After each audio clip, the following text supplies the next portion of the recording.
Hello दोस्तों, आज हम सीखेंगे एनसीईआरटी है भगवान कैसे करें इसका सम्मान। तो अगर हम बात करें अपने एग्जामिनेशन, फॉर एग्जांपल अगर 12th के एग्जामिनेशन, बोर्ड के या अपना जेईई मेन या नीट, आप देख सकते हैं इसकी इंपॉर्टेंस धीरे धीरे लगातार बढ़ती जा रही है। And the reason being is कि एनटीए चाहता है वो सभी स्टूडेंट्स जो कि कोचिंग नहीं ले पा रहे हैं उनके पास भी इक्वल चांसेस अवेलेबल हों।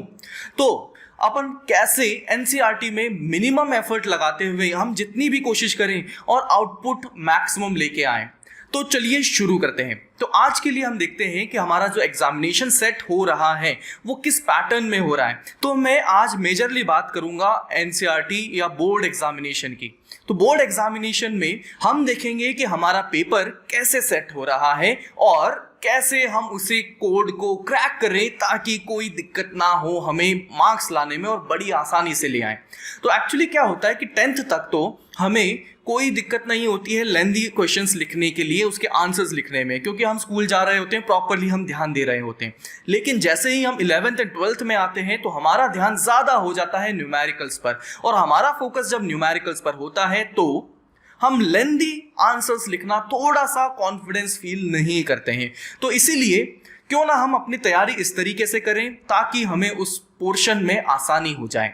तो पहली चीज हम ध्यान रखेंगे, लेट्स से जैसे बुक में हमारा पहला चैप्टर खत्म होता है अपनी कोचिंग या स्कूल में, तो व्हाट विल डू, एक बार हमने स्टडी कर लिया है, चाहे अपना स्कूल हो चाहे हमने कोचिंग हो, फिर अब हमारा काम है ये बुक खरीद लेना। रिमेंबर, मेरे को कोई स्पॉन्सर नहीं कर रहा है, आप चाहें तो अपने को क्या करना है, CBSE chapter wise sold papers लेने हैं। ये अरिहंत का है, अवेलेबल है, और भी कई पब्लिशर्स हैं, आप किसी का भी ले सकते हैं। और ध्यान दीजिए क्या लेना है, चैप्टर वाइज लेना है।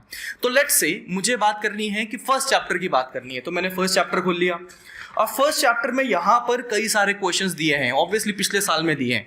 तो अगर मैं सीबीएसई की बात करता हूं तो हमारे पास कितने क्वेश्चंस हैं, हमारे पास 1 mark question, 2 mark question, 3 mark question and 5 mark question available हैं। तो दिक्कत कहाँ होती है, जो लेंथी होते हैं, जो 3 मार्क, 4 मार्क, 5 मार्क इस टाइप के क्वेश्चंस होते हैं। और 1 एंड 2 मार्क्स में तो अपने को सिंगल क्वेश्चन, मतलब सिंगल आंसर लिखना होता है, एक लाइन का आंसर लिखना होता है, तो that is not a huge problem. तो 1 एंड 2 मार्क्स के लिए हम जितनी नॉलेज हमने कोचिंग में पढ़ी है या क्लास में जितना हमने सीखा है उसमें काम हो जाता है। दिक्कत होती है लेंथी क्वेश्चंस के लिए। तो अब हम क्या करेंगे, जैसे ये मैंने चैप्टर खोल लिया है ना, और उस चैप्टर में अपने को 3 मार्क वाले क्वेश्चंस में ढूंढना शुरू कर दूंगा। तो 4 मार्क वाले क्वेश्चन मुझे दिख गए। तो मुझे दिखा कि पहला क्वेश्चन है इमीडिएटली आफ्टर स्कूल आवर वगैरह वगैरह, ठीक है। फिर मैं उनको गो थ्रू कर लूंगा, पढ़ लूंगा कि हाँ भाई मेरे को क्या क्या इन लोगों ने अभी तक पिछले 10 सालों में पूछ लिया है। अब ये पढ़ने के बाद में एक फ्रेम, एक रेफरेंस आपके दिमाग में तैयार हो जाएगा। फॉर एग्जांपल अगर मैं बात करता हूं इलेक्ट्रोस्टैटिक्स की, तो इलेक्ट्रोस्टैटिक्स के आपके 4 मार्क क्वेश्चन में या 3 मार्क क्वेश्चन में अपने को डाइपोल बहुत बार दिखेगा। तो डाइपोल दिखेगा, इसका मतलब यह है कि जो पेपर सेटर हैं उनके पास मेजॉरिटी ऑफ द ध्यान होगा कि यार डाइपोल पर अपन अच्छे से सवाल दे देते हैं कि डेरिवेशन दे दिया, बताओ डाइपोल का पोटेंशियल का डेरिवेशन दे दिया, बताओ डाइपोल का अपना इलेक्ट्रिक फील्ड का डेरिवेशन दे दिया एक्सियल पॉइंट पे, इक्वेटोरियल पॉइंट पर।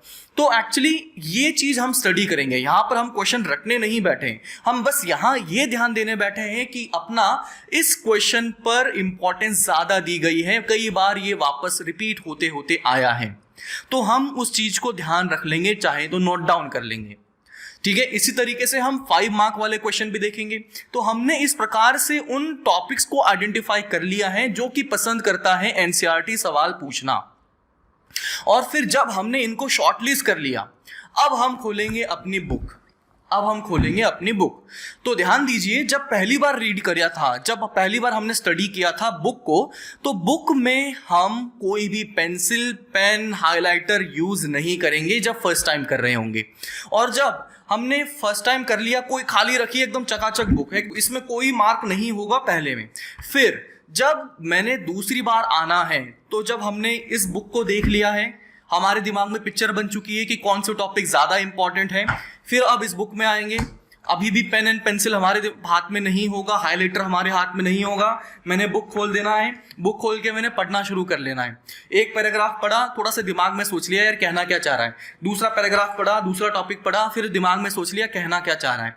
ये जरूरी है कि आप इस तरह से दिमाग में सोचें, अदरवाइज आपको ये पता ही नहीं लगेगा कि यार क्या मैंने पढ़ा और क्या नहीं पढ़ा, कॉन्फिडेंस नहीं आ पाएगा, ठीक है, फिर ये एक बार खत्म हो गया, अपने पास 2 बार हो चुका है। अब तीसरी बार की मैं बात करता हूं, तो तीसरी बार में आपको करना क्या है, तीसरी बार में अपने को अब pen and paper and highlighter वगैरह लेके अपन बैठेंगे।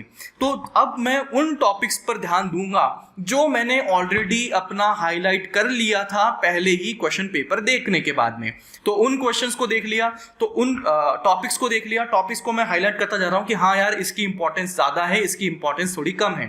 ठीक है, तो इस प्रकार से हमारे पास 3 बार हो चुका है एक चैप्टर को पढ़ना, एक बार क्लास में, दूसरी बार आपने खुद पढ़ा without pen and paper, without pen and highlighter, और तीसरी बार खुद पढ़ा है विद पेन एंड हाइलाइटर। 3 बार हो चुका है। रिमेंबर 3 बार साउंड बहुत बड़ा करता है लेकिन इतना बड़ा है नहीं। रीजन बीइंग जितना ज्यादा आप पढ़ेंगे उतना ही कम टाइम अगले बार लगेगा रिवाइज करने में। तो रिमेंबर फर्स्ट टाइम के लिए अगर 1 घंटा लगा है तो सेकंड टाइम में आपको 45 मिनट्स में ही लगेगा, और थर्ड टाइम में आपको लगभग मान लीजिए 30 मिनट्स के आसपास ही काम हो जाएगा। तो बहुत ज्यादा लोड है नहीं, है ना, सिर्फ आपने को बुक ओपन करना है और शुरू कर देना है, ज्यादा सोचना नहीं इस बारे में। तो एक काम ये खत्म हो गया। अब बात करते हैं इसके पीछे दिए गए क्वेश्चंस की। तो क्वेश्चंस पीछे जो दिए गए हैं काफी अच्छे हैं बोर्ड पॉइंट ऑफ व्यू से, और गाइस रिमेंबर उसको सॉल्व जरूर करना है। ठीक है, मैं आपको अभी रिकमेंड जरूर कर सकता हूं कि रोडो सॉल्व करो, क्रोटो सॉल्व करो, कुछ भी करो, आपको अच्छा भी लगेगा, ओ माय गॉड सर कितना अच्छा बता रहे हैं। लेकिन जब तक फंडामेंटल स्ट्रांग नहीं होंगे, and fundamental is this book, तब तक इरोडोव एंड क्रोटोव करने का इतना इफेक्टिव नहीं होगा। तो पहला टारगेट हमारा है एनसीईआरटी फंडामेंटल्स, ये हमारा बेस का काम करेगा।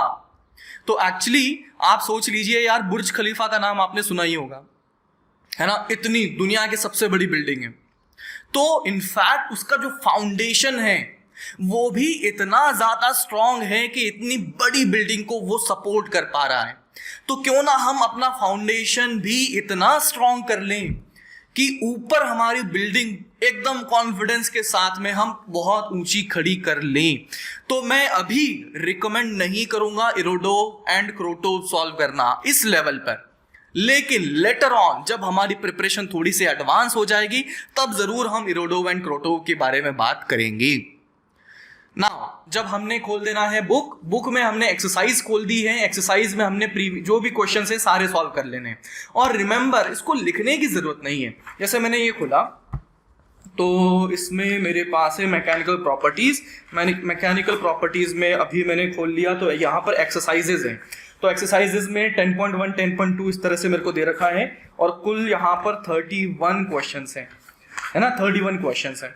तो 31 क्वेश्चन है, तो अभी मैं 31 लिखने लग जाऊं ना तो बैंड बज जाएगी, है ना, 31 लिखने लग जाऊं तो बैंड बज जाएगी, हालत खराब हो जाएगी।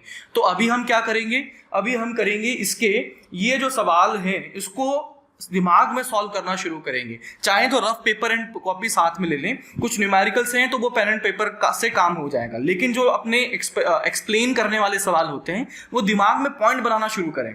फॉर एग्जाम्पल मैं देखता हूं, Does it matter if one uses gauge instead of absolute pressure in applying Bernoulli's equation and explain? तो मैं कोशिश करूंगा कि इसके आंसर क्या होंगे और वो पॉइंट वाइज याद करने की कोशिश करूंगा अपने दिमाग में ही। तो इस प्रकार से अपना काम हो जाएगा आसान। तो अपना लिखने का टाइम बच जाएगा, लेकिन पूरी चीज अपने दिमाग में फिट हो चुकी है कि कैसे इसका आंसर हम लिखने वाले हैं। तो अपना पूरा फुल प्रूफ प्लान हो चुका है इस सीबीएसई की जो बुक है, एनसीईआरटी की बुक है उसका। तो गाइज इस वीडियो को समराइज कर लेता हूं। पहला काम है अपने क्लास में इस बुक को पढ़ना, एनसीईआरटी को खत्म करना। दूसरा काम है इस बुक के पास जाना और देखना कि यहाँ पर किस टॉपिक पर ज्यादा ध्यान हमें देना है। फिर तीसरा काम है हमें इस बुक में रीडिंग करना विदाउट पेन एंड पेपर, कोई हाइलाइटर के बिना। उसके बाद में हम वापस रीड करने आएंगे और फिर रीडिंग करते टाइम इस बात का ध्यान रखेंगे कि हमारा कौन सा टॉपिक इंपॉर्टेंट है और कैसे सवाल पूछे गए हैं, और हम मेंटली उसको आंसर करने की कोशिश करेंगे। फिर चौथा काम है हमारा सभी जो पीछे दी गई एक्सरसाइजेज हैं न्यूमेरिकल को सॉल्व करना, एंड थ्योरेटिकल पार्ट जो एक्सप्लेन करने वाले क्वेश्चंस होते हैं उन्हें आप लिख देंगे अपने दिमाग में कि यार इसको मैं ऐसे करूंगा, इसको मैं ऐसे करूंगा। तो इस प्रकार से आपका पूरा फुल प्रूफ तैयारी हो जाएगी अपने 12th बोर्ड के लिए और साथ ही साथ नीट और मेंस के लिए भी। ठीक है, तो गाइज ये एक और जरूरी बात कि ये सभी जो आप चीजें कर रहे हैं कब करेंगे? जब चैप्टर चल रहा है क्लास में तभी। जनवरी का, अगले साल बोर्ड आने का वेट ना करें। ध्यान दीजिए, बोर्ड आने का वेट ना करें। मोस्ट ऑफ द स्टूडेंट्स इसको लाइटली लेते हैं और छोड़ देते हैं तैयारी करना बुक्स के लिए। तो ध्यान दीजिए, ये बहुत दिक्कत वाली बात है, प्रॉब्लम कर देगी आपको। जब जनवरी में देखेंगे इसको तो आप प्रेशर में होंगे, जेईई मेन का भी आप प्रेशर में होंगे, बोर्ड के भी, तो आपको दिक्कत हो जाएगी, बड़ी प्रॉब्लम हो जाएगी कि सर समझ नहीं आ रहा अब क्या करूं। और ये हर साल बच्चे आते हैं मेरे पास इस बात को लेकर। तो ध्यान दीजिए, पहले से ही चीजें कंट्रोल में रखें, चैंपियन वाला माइंडसेट रखें और पहले से ही काबू में रखें हर एक चीज को, ताकि कोई दिक्कत बाद में ना आए, कोई भी चीज अपने को प्रेशर में नहीं ला पाए। तो इस वीडियो में इतना ही, मिलते हैं अगले वीडियो में। Till then bye bye and take care.